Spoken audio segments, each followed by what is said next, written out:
I have never failed to be moved by listening to the famous A Pale Blue Dot speech by Carl Sagan. So I downloaded Carl Sagan's speech from the Library of Congress, and here it is for those of you that are unfamiliar with it, or for those of you who would just like to hear it again. The Voyagers were guaranteed to work only until the Saturn encounter. I thought it might be a good idea, just after Saturn, to have them take one last glance homeward. From Saturn, I knew, the Earth would appear too small for Voyager to make out any detail. Our planet would be just a point of light, a lonely pixel, hardly distinguishable from the many other points of light Voyager would see, nearby planets, far-off suns. But precisely because of the obscurity of our world thus revealed, such a picture might be worth having. While almost everyone is taught that the Earth is a sphere, with all of us somehow glued to it by gravity, the reality of our circumstance did not really begin to sink in until the famous frame-filling Apollo photograph of the whole Earth, the one taken by the Apollo 17 astronauts on the last journey of humans to the moon.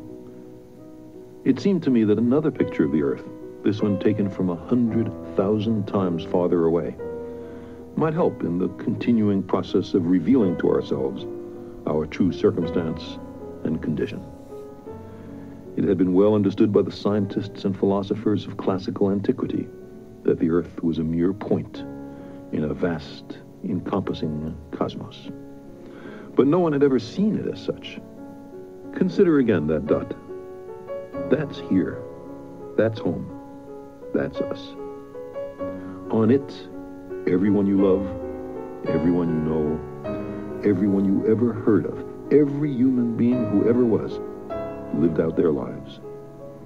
The aggregate of our joy and suffering, thousands of confident religions, ideologies, and economic doctrines, every hunter and forager, every hero and coward, every creator and destroyer of civilization, every king and peasant, every young couple in love, every mother and father, hopeful child, inventor and explorer, every teacher of morals, every corrupt politician, every superstar, every supreme leader, every saint and sinner in the history of our species lived there on a mote of dust suspended in a sunbeam. The Earth is a very small stage in a vast cosmic arena. Think of the rivers of blood spilled by all those generals and emperors, so that in glory and triumph they could become the momentary masters of a fraction of a dot.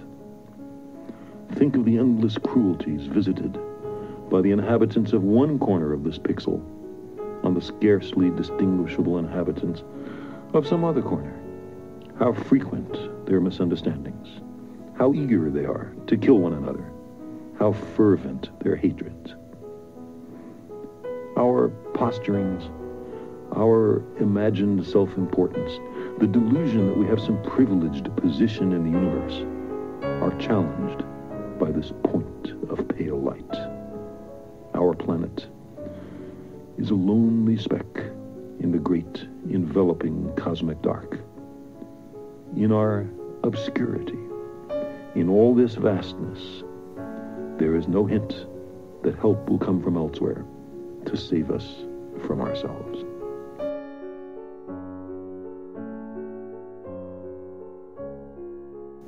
The Earth is the only world known so far to harbor life. There is nowhere else, at least in the near future, to which our species could migrate. Visit? Yes. Settle? Not yet. Like it or not, for the moment, the Earth is where we make our stand.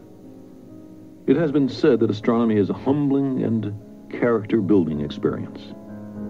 There is perhaps no better demonstration of the folly of human conceits than this distant image of our tiny world.